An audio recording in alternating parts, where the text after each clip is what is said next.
Hello there. Welcome to Family Home Evening with Bad Mormons. It's the podcast you've chosen to listen to right now. You're welcome. We are two sisters who were raised Mormon. And we stopped being Mormon very early on and started doing drugs and drinking instead. Hooray! Hooray for drinking and drugs. So we like to get together once a week and tell you all about the stupid things we've done. I mean, stupid or awesome, whatever. We both come out of our bedrooms right next to each other and come together to record a podcast for you. In the hallway. For those who follow us on the social medias, you'll actually know that we do it in our backyard, which is pretty fun. We have a big banner, which you can purchase. No, just kidding. I said save the pitches to the end, Charlotte. Oh, sorry, my bad. This is not a Bad Mormon shit podcast. This is a fun storytelling podcast. It's true. And then once you become obsessed with us, then you'll want to buy our shit. Cheers. Would you like to tell the internet what we're drinking today? Mandi made us some delicious, spicy Bloody Marys. With spicy green bean pickle fill in the blank. They're jalapenos. Jalapenos. Pretty good, right? We generally have a rule of not eating on the podcast, but when you're drinking a Bloody Mary, how are you supposed to not take a bite of a jalapeno? Right? Indeed. Okay. Crunching's over. Let's do this. Big news this week. Oh, yeah? We have a new patron. Oh, welcome. Welcome, Julie. Welcome to the Inner Circle. Here at the Inner Circle, you'll get all things Bad Mormon. Sorry, I'm in a pitching kind of a mode, so. She's been pitching all morning to her hairstyling stuff.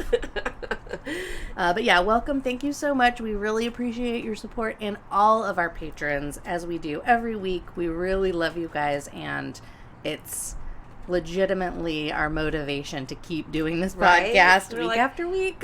Somebody who's willing to give me $3 to $25 a month, I am more than willing to get out of bed, drink this Bloody Mary, and make an ass of myself on the internet. We have a higher patron than that. Oh, we do? Yeah. Oh. I know. That's what I'm saying.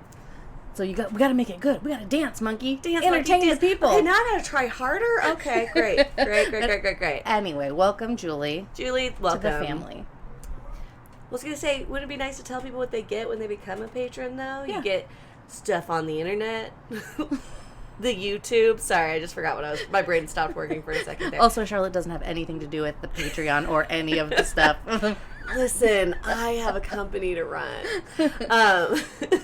We'll save the patron pitch till the end. Anyway, let's repent. I'm going to go with nothing again this week. I'm pretty sure you have something. Okay. So the thing about this podcast is we drink a lot while we're doing it. So unless I go back and re-listen to it, I'm not going to really know what I need to repent for until you tell me. I'll tell you. Thank you. One of our Instagram followers pointed this out to us. A couple episodes back. We were talking about all the things you could put up your butt. Oh, right. And get inebriated off of. And we were joking around about putting mushrooms up your butt, and a very concerned listener reached out to us and was like, please don't put mushrooms up your butt. You'll have a bad time. Well, it's not that. She's like, you'll get a spore. You can get a spore infection in your blood. Mushrooms are meant to be digested. Oh, very dangerous. So you can't give yourself food poisoning up your butt? You can give yourself blood poisoning up your butt, according to the internet. Got it. No, and it makes total sense. Total sense. So you're repenting for that? Yeah, I'll go ahead and repent for that. Actually, it might have been my idea. I'm not sure. It was mine. I'm pretty sure. I was like, hey, what if we put mushrooms up your butt? What would happen then? Yeah. So yeah, I repent. Oh, and actually, I have something to repent for as well. Another thing that we talked about a few episodes back was we had asked you, the listener, and really the whole internet, if you could help us, please. How do I say this? We need to make Steve Bannon's Wikipedia page a little bit more accurate. Hijack Steve Bannon's Wikipedia page is what you're trying to say. I'm not saying hijack it. I'm just saying it's very glorified the way that it's written now, and it needs to be a little more accurate. It doesn't say really anything about him being a white supremacist, a white nationalist, a violence-inciting insurrectionist, and those things are all facts. It's not like that's my opinion. Right. You know, he has the fucking Breitbart News, for God's sake. That's his public.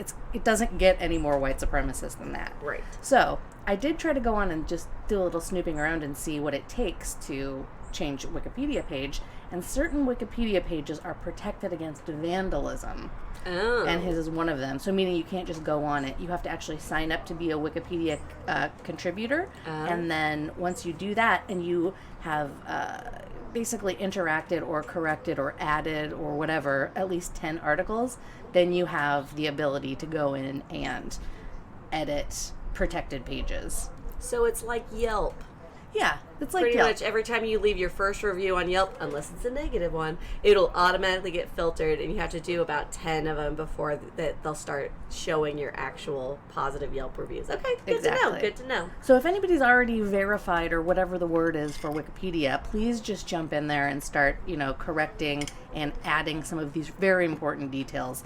And if you're not, and it might be kind of a fun hobby. Instead of scrolling the internet, for an hour before you go to sleep, maybe just scroll for a half an hour and spend the other half an hour getting yourself verified on Wikipedia. It might be a worthwhile pursuit just for the greater good of humanity. I'm actually really into that. I think I'm going to do that myself. I am too. Let's do it. We're going to make a commitment. We're going to once a week sit down and do different Wikipedia accounts that aren't all just terrifying and horrible. Yeah, stuff that we actually know stuff about. Right. And then that will make us verified enough to destroy the ones we do hate. We're not destroying them. They're destroying themselves. We're just pointing it out. Got it. So no, that's true. I was gonna say this is gonna come back to bite me in the ass. I know it. We'll keep you guys updated on which articles we've embellished if you'd like to, or maybe not embellished, but no, rectified, corrected, added to. If you guys want to check, made more accurate. Well, I was thinking about not the big fish. I was talking about the little fish weekly, just to keep ourselves accountable. That's smart. We can check in and be like, hey, did you know about We could do this butter? like a study group. FHEBadMormons study group of Wikipedia. Let's put that out to the patrons and see if anybody is interested in joining our study group. It's fabulous. I love it. So what are we doing for Mormon Corner? Actually I was kind of thinking for Mormon Corner, it might be fun to reintroduce one of our family members to our audience, since we have a lot more listeners and a lot more patrons since we initially told the story about our cousin, the Prophet. The Prophet? Oh, yay. Our cousin Tyson, the Prophet. I'm not going to... Let's see, where should I begin? Well, the reason that he's come up is because he's been very outspoken on my personal social media pages. Oh, okay. You've seen it. I have. I don't Mostly know. On Facebook.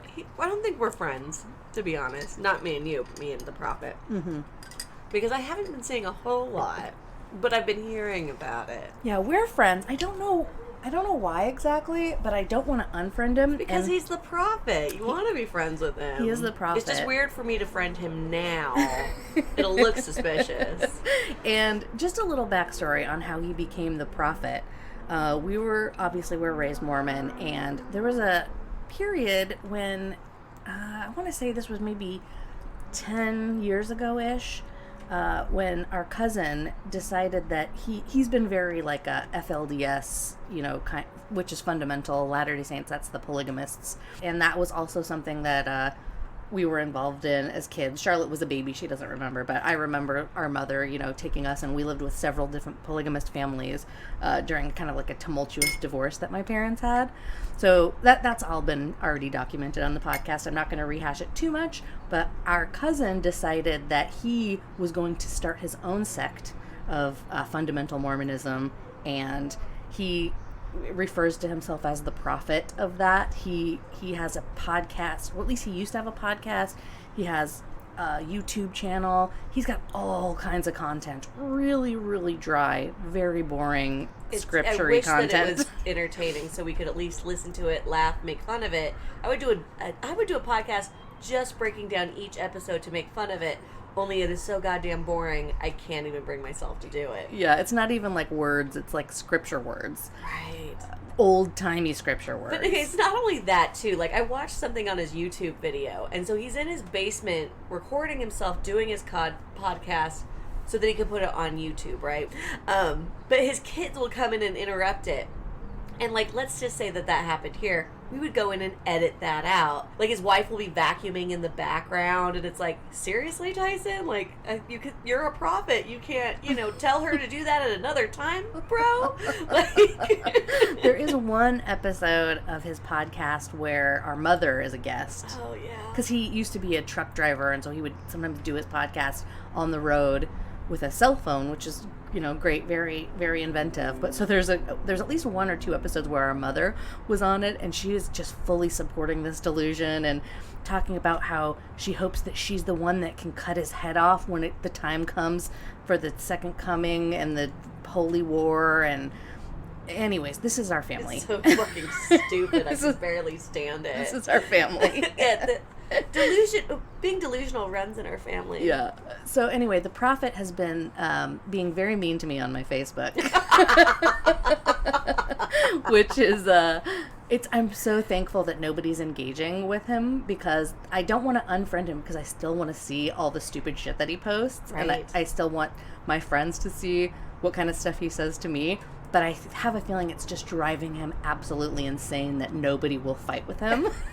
So, thanks everybody, if you've even seen it, for your restraint in, engaging with my cousin, the prophet of the whatever fucking his church is. Right. If you're interested in hearing the whole story, if you go back in our back, it's like episode 4. It's episode 10. It's a bonus episode. That's why I'm not allowed to be in charge of things.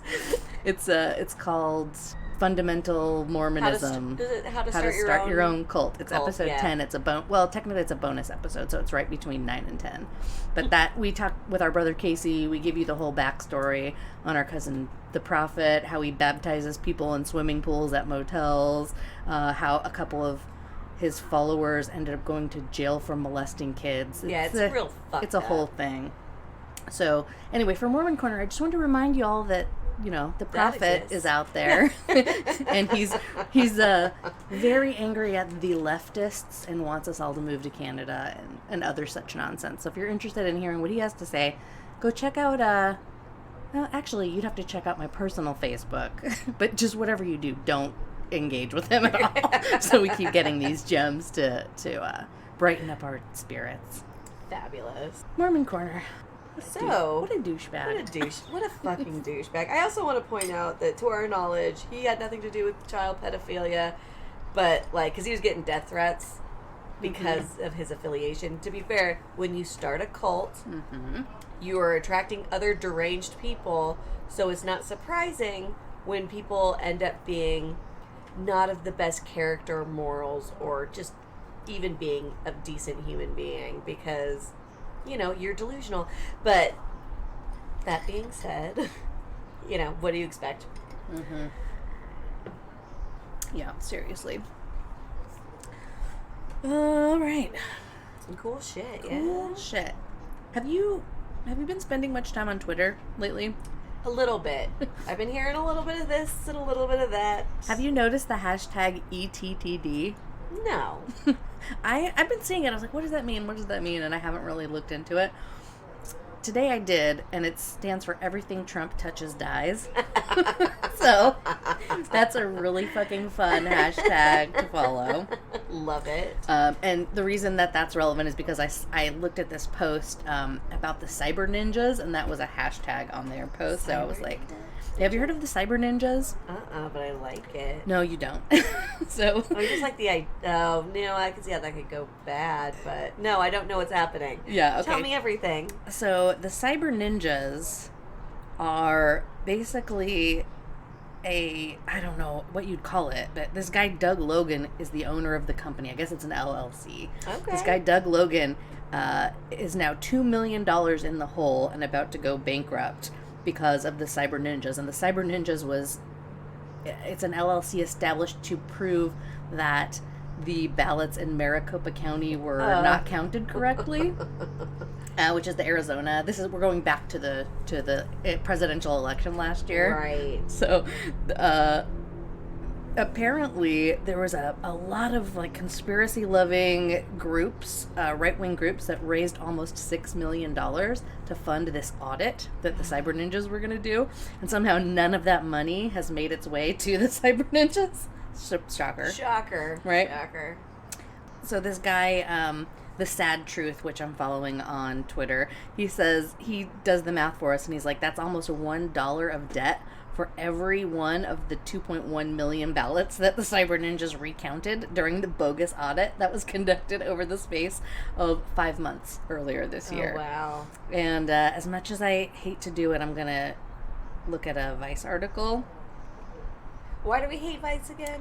Just, I was personally involved in a situation that they reported on completely incorrectly and inaccurately, and I just have lost faith in their journalistic integrity simply because of that. It was just a completely fabricated story just for headlines. That's right, I remember now. Anyway, so let me just give you this little rundown from Vice.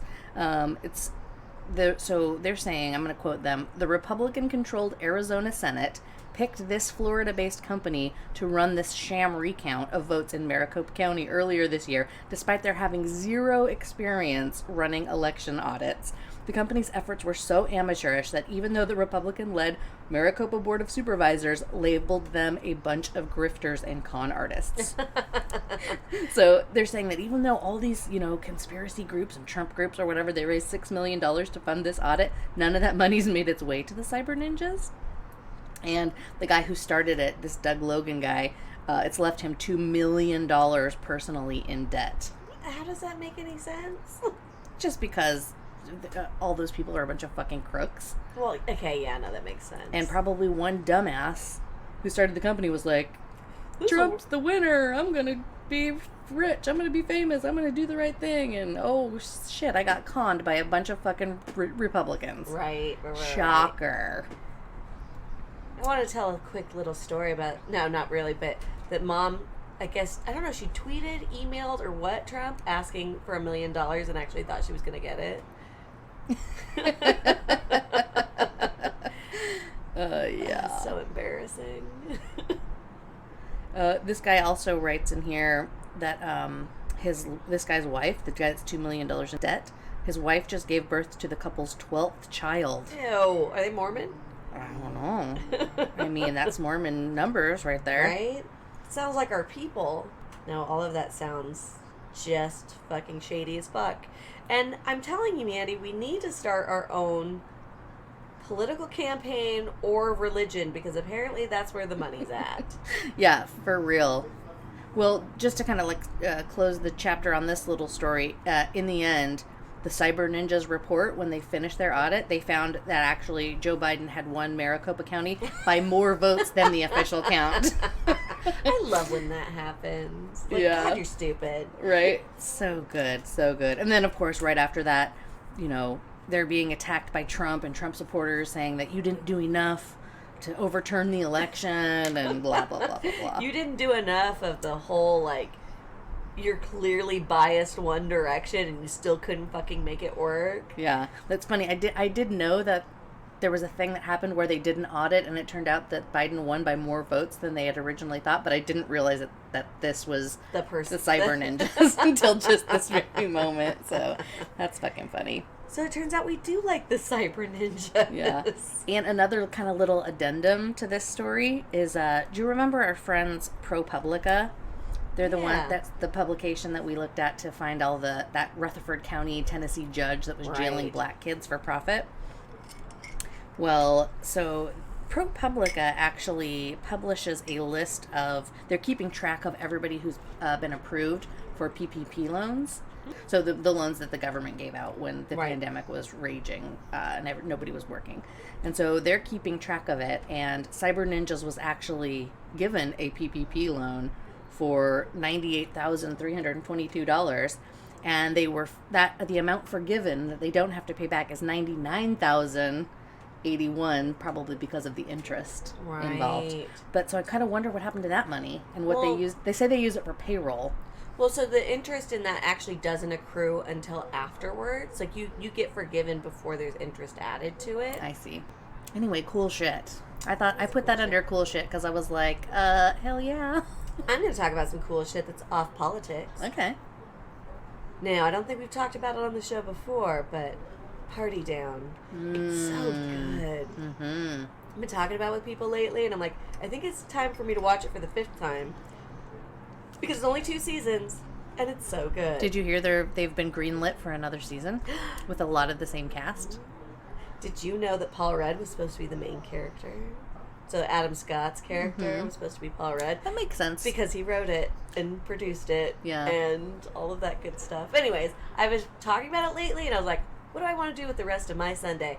Watch all of Party Down. Yeah, that whole group is pretty tight. Ken Marino. Oh, right. Yeah. And Jane Lynch. Yeah, but they're it's like a tight little comedy troupe of people, so it's really funny.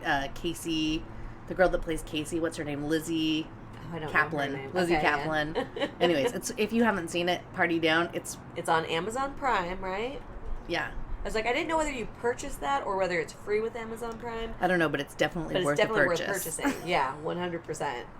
So that's my contribution to cool shit. Yeah, very cool shit. Just to give you a rundown. So it's a bunch of people who work for a catering company called Party Down, and of course they're all struggling actors because it's based in Los Angeles, and it's just fucking funny. So anybody who's ever worked in a restaurant, anybody who's worked for a catering company, it's very funny. And at the very least you do, you're like, I'm not going to watch this. Watch the Steve Guttenberg episode because it is my fucking favorite. It's so good. Yeah, that's such a great show. Oh my god. And the Jackie Onassis episode's probably my second favorite. That's from the 2nd season, right? Mm-hmm. So yeah, if you're going to watch the 1st season, definitely watch the Steve Guttenberg one. 2nd season, Jackie Onassis. Yeah. Jackal Onassis. That's what it is. Oh my god. I'm only one Bloody Mary, and I swear to God.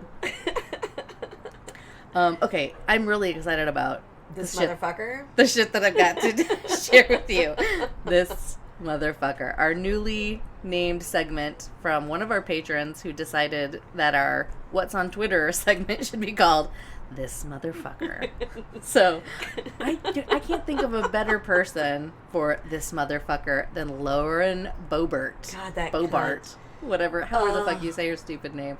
Lauren Boebert. Boebert, yeah, thank you. She's a US representative. She was elected last year? No, she was elected this year. So how long until we can get her out? Next year, 2022. Okay, good. She's a US representative for the state of Colorado from Denver. And it's funny, I would have struck her as a Florida type. Well, it turns out she's actually from Florida. Oh, it's all coming together now. Got it. But yeah, she's one of those. There's a handful of people in Congress who are just like their daddies didn't love them enough, and it was either choose the stripper pole or I don't know, somehow get attention from the media. Right. And so they've chosen to be very, very, very controversial, offensive, hurtful, inciting violence. I mean, Lauren Boebert, for God's sake, she was live tweeting Nancy Pelosi's location during the insurrection. How is she not in jail for that? I don't fucking know. That's fucked up. She's on the list, I'm sure, of, whenever the shit is rolling downhill, and I'm sure she's going to get caught up in it. She's an awful, horrible person. Anyway, she's really up in the media this week because she was on the House floor claiming that one of her colleagues, which I hate to even use that word, Ilhan Omar, she was basically, who's of Muslim faith, right. She's basically calling her a terrorist. She's saying that she married her brother. This is on the House floor. She's saying that she, and the statement, the meat of the statement was she was saying that Ilhan Omar had given campaign contributions to her husband, which I don't really honestly know what that's about, and I'm not sure, and if that's legal or not. I hate to say she has no, not merit. She has no credibility. So it's hard for me to take anything she fucking says serious. So even if she had legitimate, evidence and it's hard to believe her because she's so full of shit all the time. Or if that's even illegal or wrong. I don't even know. I have no idea. And I don't care enough to know, and I think that's what you're getting at. Right. Because, I don't believe anything she says has any importance. Right. But she went on to say, her husband, not her brother husband, which is some kind of unsubstantiated rumor that she's married her brother. So when I heard that, I was like, are they talking about, our sister wives kind of thing, where you go to polygamous? Is that, a brother husband, it would be, multiple husband kind of thing? No, it's just some bullshit rumor. Or is she actually talking about her She married her brother. Yeah. Okay. I just want to clarify because I don't know. It's a rumor like Barack Obama's birth certificate. It's just a hateful thing that people say to be hateful. Cunt. Anyway, it prompted even so basically she calls her a member of the Jihad Squad, which is super anti-Muslim and essentially calling her a terrorist because of her faith. Anyways, she's an awful, horrible human being. And then she went on to say something else in a different press conference about how Pete Buttigieg. Yeah, I saw that one, and she was like pretty much. So picture it if you haven't already seen the YouTube. She's at an elk lodge because that's what it looks like. It's some fucking downgrade bullshit place, and she's on this teeny tiny little stage. It's not even a straight stage. It shouldn't even be called that. It's a platform. It's like a karaoke bar. It's even smaller than a karaoke bar. At least a karaoke bar you can walk, like, do a full circle kind of a thing. This is literally maybe 4 feet by 8 feet, maybe wide. Again, hence why I'm like, oh, it's like some Elks Lodge or Moose Lodge or some really danky, shitty place. And she's sitting there with her pants and her pantsuit on and her high heels and just saying, meanwhile, he needs to get home, he's on parental leave. What is that? As soon as he figures out he can't chest feed. And so he's pretty much saying because him and his husband had just adopted 2 small children that he shouldn't be getting parental leave at this point, which is complete and utter bullshit, especially because one of those children a few weeks ago was on a ventilator. Like, they're not well, like he needs to be home with his fucking family. And that's why he's on leave, which is his why child is ill. Well, not that, and he's a new parent. Like, women, and so it's bringing up whether men should even get parental leave, and it's like, yes, they need to bond with their fucking children. Right. Every other country does that except for the United States. Exactly what she said was he's at home learning how to chest feed. Right. Which is fucking highly offensive, and because they're 2 men, and it's just like, fuck you. What kind of fucking family values platform is that? Republicans used to be the family values that are economically, like, fiscally responsible and limited government, right? Now all it is they had, with Trump, the huge amount of fucking spending. And I mean, don't get me wrong, Biden just passed something that's ginormous as well, but they're not fiscally responsible. They don't have family values. They're the ones who are getting the abortions, the back alley abortions and fucking doing the foot tap underneath the bathroom stalls for gay sex when they're, spouting that gays shouldn't have any rights. Like, it's just, the hypocrisy is insane at this point. Well, so, yeah, absolutely. 100%, 1,000% correct. Right. And for those playing the drinking game, you have a lot of drinks to just catch up on. I was going to tell you, too. So there's a journalist, a news anchor. His name's Kyle Clark. He's on Denver's Channel 9. And he actually, there's a clip going all over Twitter of him basically saying, like, look, this person is a horrible example of a human being. We don't even cover her anymore because she says so much offensive, inappropriate shit. This stuff that we're talking about just happened like in the last couple days. Right. She's up there with Marjorie Taylor Greene and Matt Gaetz and all, that little handful of, attention-seeking assholes. And so he's like, it's really a double standard what we're doing in journalism by not covering them anymore, because it's like, yeah, we cover them once and then they just kind of go on to do whatever they want. And he said it's a double standard and it's unfair to all elected officials that we're just allowing these people to go on and say this shit without holding them accountable. And that's coming from just a nonpartisan Channel 9 local news network in the state that she represents. Right. So I thought that was super fucking cool. That is extremely cool because, again, it's her state selling people what a fucking awful person she is and vote her the fuck out. Like, is she one of these people who got voted in because she had no one running against her? Possibly. I don't know for sure on that one. Maybe that's what I can repent for, but yeah, I wouldn't be surprised. Well, I wanted to look at her Wikipedia page just because I was curious to see, and I was kind of shocked to learn that, so obviously she's a gun rights activist, which, whatever. She's a member of the Republican Party. She served as the US Representative for Colorado's 3rd Congressional District since 2021. She's from Florida. She's aged 34. She's a fucking child. Her birthday's December 15th. Let's remember that. That's coming up. So maybe there's something fun we can do for her. Ooh, something on Twitter would be nice. Send her a little birthday present. She owns Shooter's Grill, which is a restaurant in Colorado. Oh my God, yes. Where staff members are encouraged to openly carry firearms. So many Yelp reviews. So many Yelp reviews. Everybody, Shooter's Grill. Actually, let's hold off on that because I don't want this to get any undue attention where it could be something that just fails for not having any attention.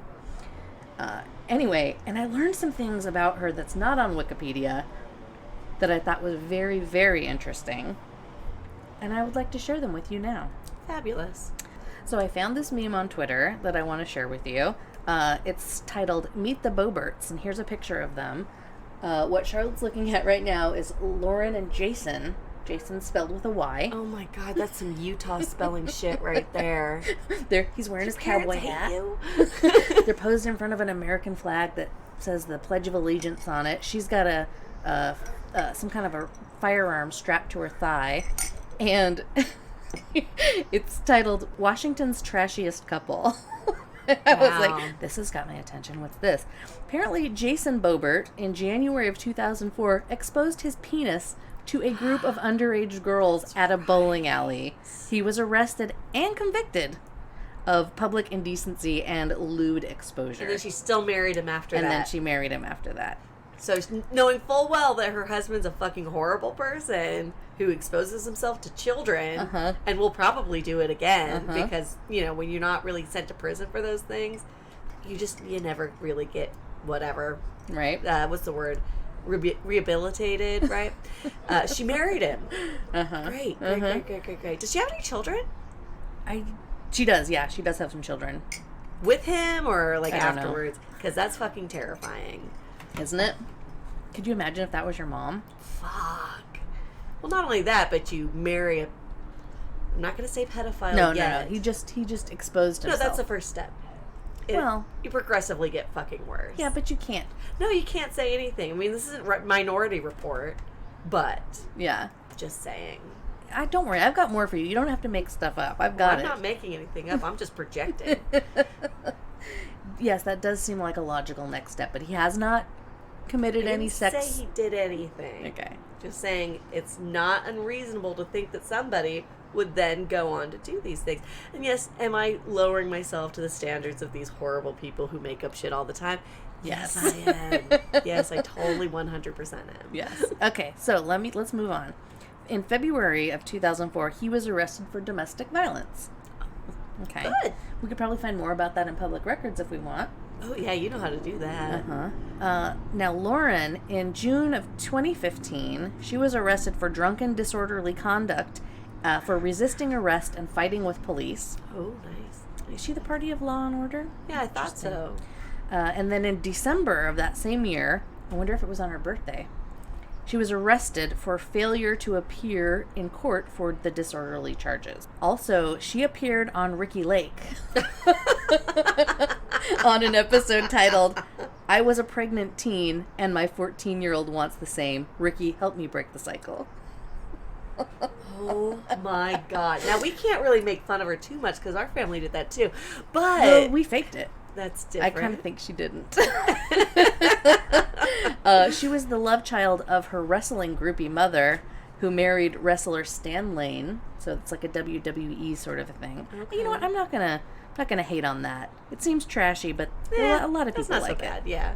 I watched me some WWE for a while there. I thought it was hilarious.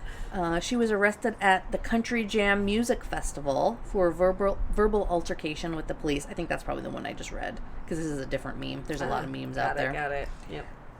She failed to finish high school. You know. That's fine. Multiple citations for her pit bulls. Apparently she's got a lot of pit bull dogs. Oh, yeah. She sounds fucking awful. Doesn't she? Yeah.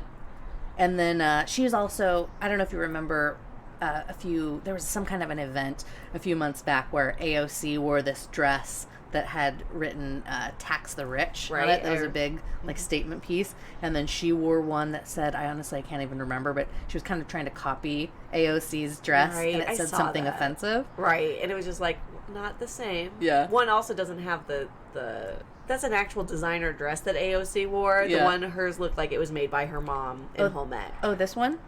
Oh, yeah, that one. Tell the listeners what I'm showing you right now. So it's a red dress that says, "My hubby shows his dick to little girls." Now, that was clearly, Photoshopped, but nonetheless accurate and proven in court. So there's that. I do want to circle back to the not graduating high school thing because, half of our family didn't graduate from high school. The other half of us, I think you're actually the only person who graduated from a legitimate high school. Me and Casey did continuation school, so we still have a diploma, but it wasn't a traditional high school, and then everybody else got GEDs, right? But I do want to say that at the very least, to be a representative of the United States, you should have to have a high school diploma or a GED. I don't know, maybe she has one. She probably does. I'd like to think she doesn't. Let's find out. We'll repent. Actually, I'm not repenting. I don't care enough. She says enough horrible shit, and she's such a nasty human being that she doesn't deserve any sort of consideration from anybody. Right. I'd like to think you should at least have a high school diploma. Yeah. It shows follow through. Yeah. Anyway, should we, I feel like maybe we should hear a word from our sponsors? Sounds great. Welcome back. Hey, you're back. I'm going to take a little detour, and I'm going to open up a second drink. I'll finish my old drink so I can start drinking the second drink. Because we're out of our Bloody Marys. So I have a special... I'm so sorry. I know we have listeners in France, and I'm so sorry. I'm not going to pronounce this correctly. But anyways, it's an actual French champagne. Ooh. It's a tiny bottle because I'm not super rich. But we're going to go ahead and share a little French champagne. Actual champagne. And while I'm pouring this, we're also going to tell you a story about one of the probably more stupid things that we've done, although we weren't really drinking or on drugs for this one. I'm just going to jump right in. Is that cool Go with you? for it. Cheers. Yep. Cheers. To French champagne. To French champagne. Well, that's delicious. Oh, yeah. I see why people pay for that. All right, so we alluded a little bit earlier about how our mother and father split up, and our mom took us and ran away, lived with several polygamous families. When that all came to an end, a little while later, we ended up spending a lot of time at our grandparents' house, which was in a town called Spencer, Idaho. Right. They had this house in Spencer for many years. We started spending a lot of time there when I was I went to the 4th grade there. Oh, okay. So you were still pretty little, like at the time that I'm thinking of. And so Spencer it's an unincorporated hamlet in Clark County, Idaho, right? I was like, what the fuck is a hamlet? Yeah, what's a fucking hamlet? Unincorporated hamlet. So what that is it's an unincorporated settlement within a town. It's not a legal entity, and it has no local government or official boundaries. No wonder Grandpa fucking makes total sense. Right? I was like, oh, no government. Interesting. That tracks. I'm surprised he ever moved away from there. Well, so I'm just going to read this off of Wikipedia, too. So Spencer, Idaho serves as the base for the state's opal mine, and is called the opal capital of America. Makes sense. The mine proper is located 5 to 6 miles outside of town. The population was 37 at the 2010 census. Oh. So we used to actually hang out there a lot, and we were allowed to go to the mine. I kind of thought he owned the opal mine. You didn't? No, because it's for the whole state, from what I just learned.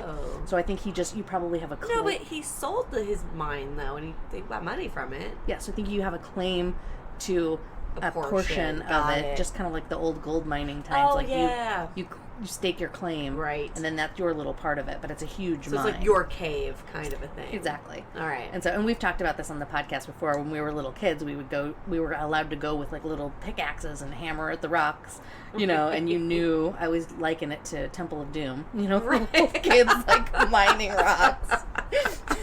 But we also did other things like fishing and camping, and there was a lot of fun stuff to do out there. But we also knew, like, when you saw a vein, we were trained what to look for, and as soon as you saw that, you had to stop and get an adult. Right. I think they were trying to just keep us busy and put us in the, like, shitty part also, of the... I chip away some shit because it was also fun to break shit, and that's essentially what you're doing with a pickaxe, right? Yeah, it was pretty fun. We had a good time as kids. Right. In our grandfather's driveway, so he built a log cabin in Spencer, and it was a 3-story with a basement log cabin that he built by himself, and it was actually, as an adult now, it's pretty fucking cool. It's really cool. As a kid, I was like, you have a propane tank, you have wood for a heater, like, it's pretty, you felt like you were camping, right? After coming from the big city of Logan. Right. But it seemed very rustic and kind of shitty. But to be fair, the second story was really a loft. Yeah. Right. Yeah. But the basement was impressive. Yeah. So anyways, it was a cool place, and his whole driveway was made up of these rocks that we would chip. Right. And so as kids, and they're just lined with opals. There's opals in all these rocks that you park your car on. It's like a white rock that's iridescent-y, but it's not a grade of opal that you could sell, right? But it definitely has that opal iridescent-y throughout the white rocks. Yeah, you have to find a vein, right, to sell. So these are just like chips of a vein, or it's not a you can't slice the vein. Like a vein is like a flat plate in the middle of a rock. So these are just chips of that. So they're real opals. They're veins of opals, but they're not enough to make anything out of or do anything with. So we would, as kids, actually go, little side note, we would go and collect the bigger ones, and we would take them back to Logan and sell them to our neighbors. Oh, funny. Me and Casey we would like put the little, those little stretchy gold bows that go around with a box of chocolate. Yeah. We would put those around them and take them in our wagon door to door and be like, hey, you want to buy this opal for $3? Entrepreneurs. Mm-hmm. Yeah, it was great. But so... we've kind of already told those stories, but the story that I wanted to tell about being in Spencer was there was a set of train tracks right in front of the log cabin. So there's like the log cabin, it's kind of like on a hill, the driveway, and then there's the road. And in this town, there's, this unincorporated hamlet, there are just a handful of houses. Right. And there's one little sort of gas station with one pump and a convenience store, like candy, sodas, that kind of stuff. But that's it. There's nothing else. I think there's like a couple street lights. There's nothing out there. And so at the bottom of the driveway, there's this 2-lane road. Never has any traffic on it. Like I said, you're in the middle of nowhere. And then right in front of the road, there's, I don't know, maybe 10 feet or so. And then there's a set of train tracks. And so, as kids, we used to always go down there and play around the train tracks. We used to put pennies on the tracks to try to, get them flattened by the train. And the reason why I brought this up as my story was because my grandparents and my mother used to tell me that if you played near the train tracks and a train came by, that the pressure would suck you under the train and you'd get run over by the train. That's actually a thing. Is it? Yep.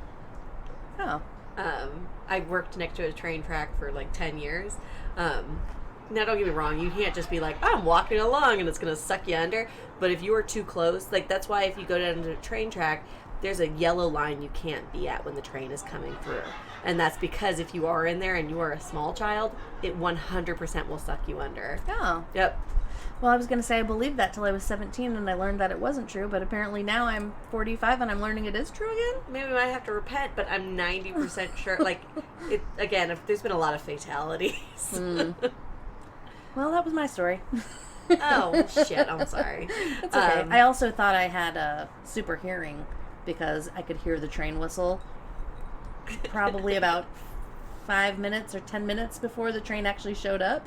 So I was convinced for a while that I had superpowers and super hearing, but it turned out there was just like some weird sound canyon that they would the sound would travel to us well before the train ever got there. Oh, that's funny. Yeah. Yeah, so when I remember his mom was leaving Jeff, our stepdad was a super abusive piece of shit, and she should have left him a long time ago, but one of the many times she decided to leave, we went to go live with my grandparents our grandparents out in Idaho, and yeah, I had to go to, oh God, it was awful. I had to go to middle school out there. That's actually when I got held back a grade, because Mom had home taught me for quite a while, and by her version of home teaching me, she had just bought Hooked on Phonics and Hooked on Math, but never actually made me do any of it. Not that it would have kept me up with school anyways, but by the time that we'd gone out to Spencer and I went into, I want to say 3rd or 4th grade, I think it was 3rd grade, like they were already on multiplication, and I knew my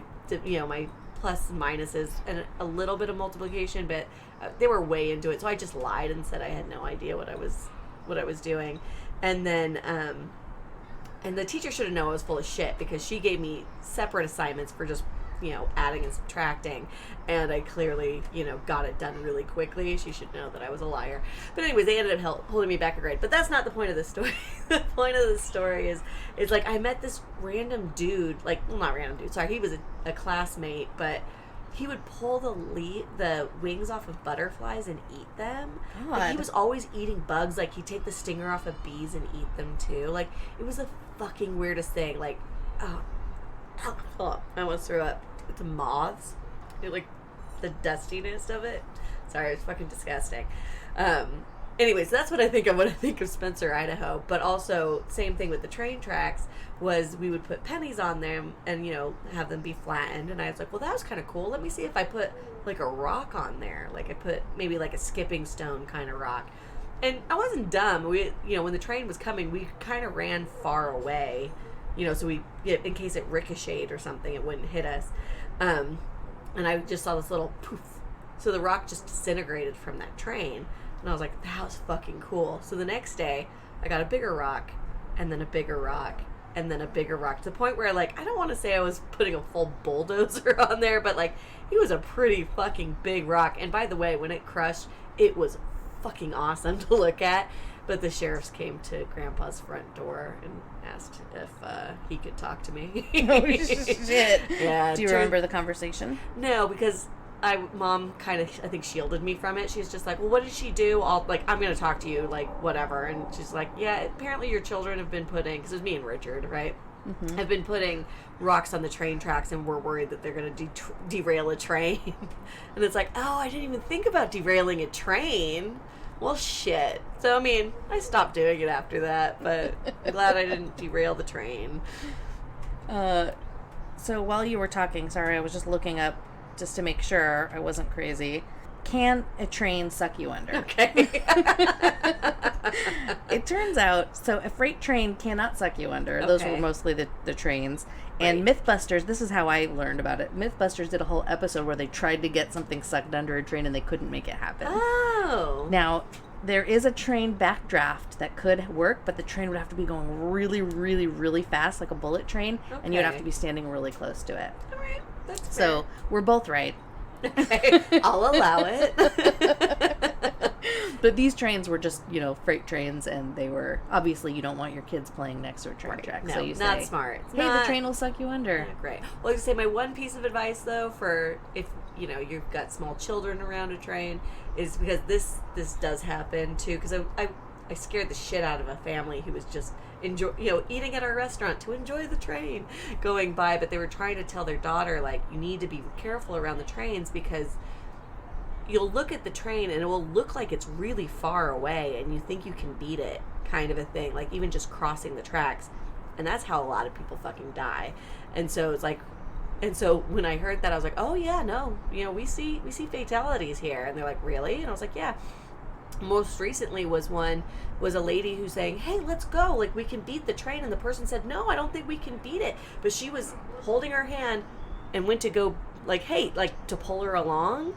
That woman got hit by a train, and the woman didn't, luckily, get pulled into it. Holy shit. Because the thing is that the trains look like they're going slow even when they're coming to a stop, but they have no way to stop. They can time it as well as they can, but not to not hit you. It's not like a car where you can slam on the brakes. They're trailing along, a lot of weight behind them, things like that. A lot of momentum. There's nothing they can do to stop if you decide to jump out in front of them. And it's like, fuck. So yeah, so this woman, she was just like, oh my God, like, her friend just died and she almost got sucked into it too, because she was like, no, we can make this. And don't fuck around with trains. Don't fuck around. You can't beat the train. You never will.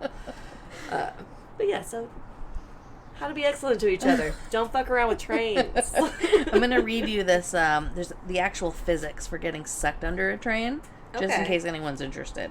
I'm interested. The front of the train compresses air, which can blow you away, while at the back of the train, air rushes back in after the train has displaced it.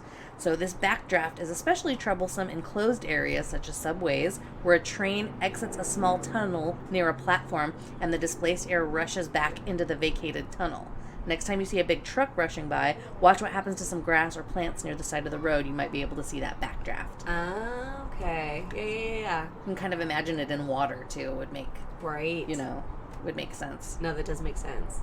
So if you're at the back of a train, you're much more likely to get sucked from the back, from that backdraft, if the train's going fast enough, and really if you're near a tunnel.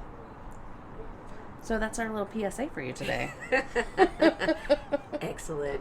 Don't fuck with trains. Oh, yeah. Don't fuck with trains. Although, you know what's really fun? Getting drunk on trains. Yeah, inside the safety of a train. Inside the safety of a train. 100%. Maybe we'll continue the train theme and we'll tell a story about one of the times we went to Spain. Oh, yeah. Or also, me and Tiffany took the train from Seattle down to LA. That was a lot of fun, too. We'll have a whole train episode next week. Train episode. Part 2. So let's be excellent to each other. How do we be excellent to each other? I've been thinking about this a lot, especially with the whole Tyson being mean to me on Facebook. You mean the Prophet? The Prophet, yes, I'm sorry, the Prophet being mean to me on Facebook. It's very obvious, like, I feel like your perception and your attitude for your life dictates the kind of life you're going to live. Right. And so, how much energy you put into work, your family, your friends, your social media, whatever, all that stuff plays a part. And so as of late, it's becoming really obvious to me that, like, you need to have a balance with that stuff. And you really have to know that a lot of the social media stuff is fake.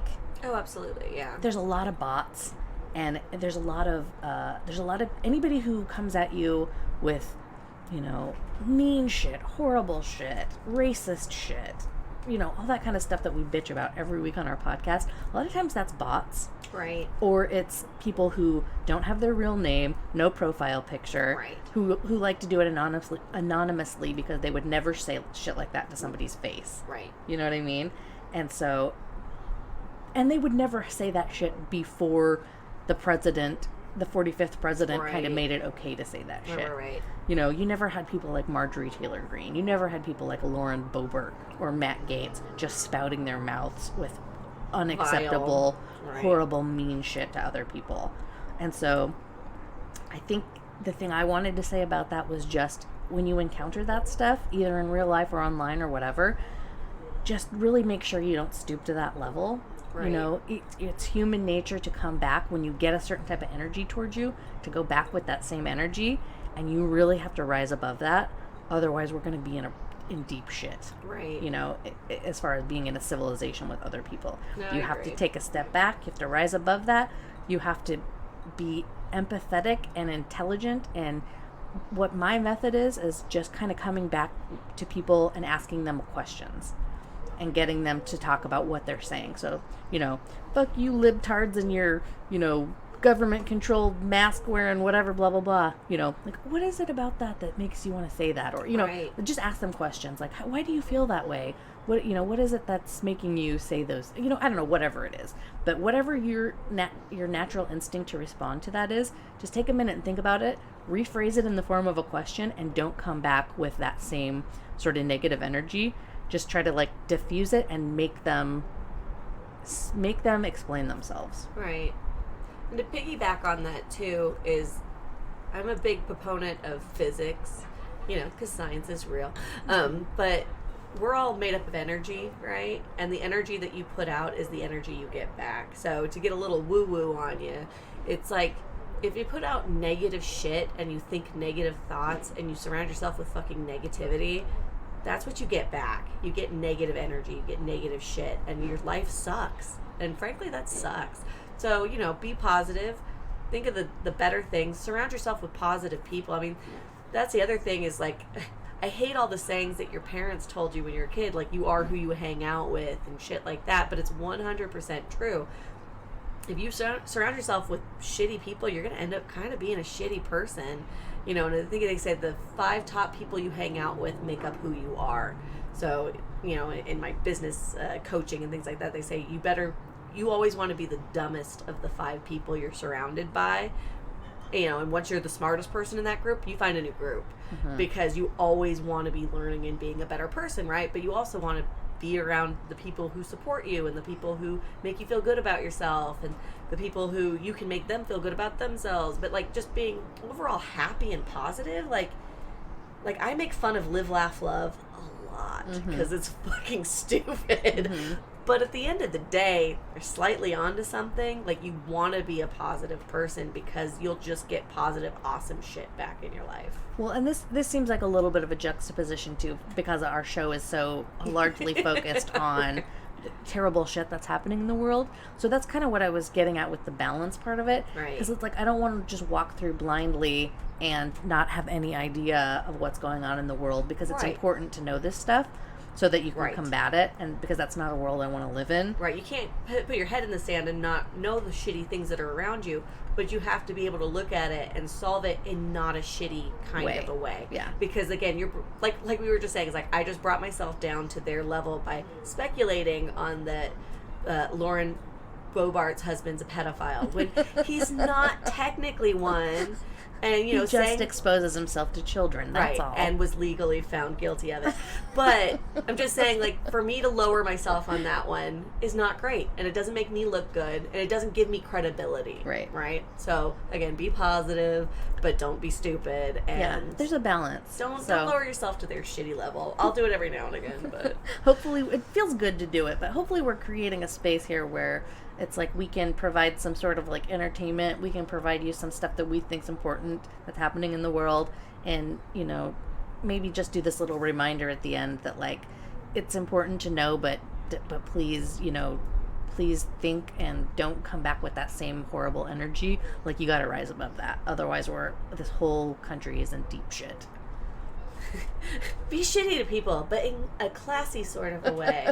Also, you know what you should do is you should head over to Apple Podcasts. Leave us a review. It helps people find us. We have a YouTube channel. We're looking for subscribers and likes. Yeah, share with your friends. And we also have our own Patreon where our listeners donate as little as $3 a month to help keep our show going. And if you're interested in that, the link is in our link tree, which is on all of our social medias. You get your official merch at our TeePublic store. You can buy all your loved ones a fancy gift with our logo on it. Stocking stuffers for days. And send us your stories. If you have any stories you want us to read on our podcast. Did you almost get hit by a train? Is your cousin the prophet of his own made-up religion? Send us that shit. We want it. How many sister wives do you have, and what are their names? And with that, we'll see you next week. Thanks for listening. Bye.